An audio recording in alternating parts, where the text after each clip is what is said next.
দক্ষিণ 24 পরগনার মোট 15টি বুথে পুনরায় নির্বাচন হচ্ছে। মগরাহাট পশ্চিম বিধানসভা কেন্দ্রের 11টি এবং ডায়মন্ড হারবারের 4টি বুথে। ইতিমধ্যে ডায়মন্ড হারবারের 4টি বুথের মধ্যে আমরা দাঁড়িয়ে রয়েছি রায়নগর অবৈতনিক প্রাথমিক বিদ্যালয়ের বুথে। সকাল থেকেই ভোটারদের লম্বা লাইন এবং ভোটাররা বলছে যে দ্বিতীয় দফার নির্বাচনের সময় কোনো মেশিনের যান্ত্রিক গোলযোগের কারণে আবার তাদেরকে পুনরায় ভোট দিতে হচ্ছে। দীর্ঘক্ষণ ধরে এই লাইন রয়েছে ভোটারদের। এখানেও মেশিন খারাপ হয়ে গিয়েছে বলে এমনটাই দাবি করছে ভোটাররা।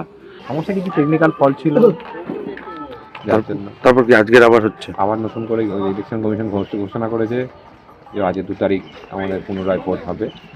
এই 243 নম্বর বুথে ডায়মন্ড হারবার বিধানসভায় নতুন করে ভোট হবে। না এইটাই কি পুনরায় নির্বাচন আবার সাধারণ ভোটারদের কি সমস্যা কি বাড়লো? সমস্যা বাড়ার কিছু নেই, আমাদের লাইফে এটা প্রথম দেখতে পাচ্ছি যে ডবল করে আমাদের এই বুথে প্রথম ভোট হচ্ছে। নিরাপত্তা কেমন দেখছেন? ব্যাপারটা দারুণ। আমরা সঠিক জানি না, টেকনিক্যাল ফল্ট বলছে, কিছু প্রবলেম হয়েছিল, তার ফলে হচ্ছে রিপোল হয়, আমরা কালকে টিভিতে জানতে পারি, তার ফলে আজকে সকালবেলা এসে লাইন দিয়েছি। সকাল থেকে নিরাপত্তা কেমন আছে? নিরাপত্তা ভালো, এখানে কোনো অসুবিধা নেই, আমরা আপাতত কিছুই দেখতে পাচ্ছি না, ভালো লাগে। হ্যাঁ, কিন্তু এই যে এখনো পর্যন্ত আপনারা অনেকে বলছে যে স্লো ভোটিং হচ্ছে, মানে এখন পর্যন্ত ঠিকঠাক হ্যাঁ মেসেজ বলছে মেশিন নাকি মানে প্রবলেম হচ্ছে, সেটা আমি শুনে মানে এখনো পর্যন্ত জানি না।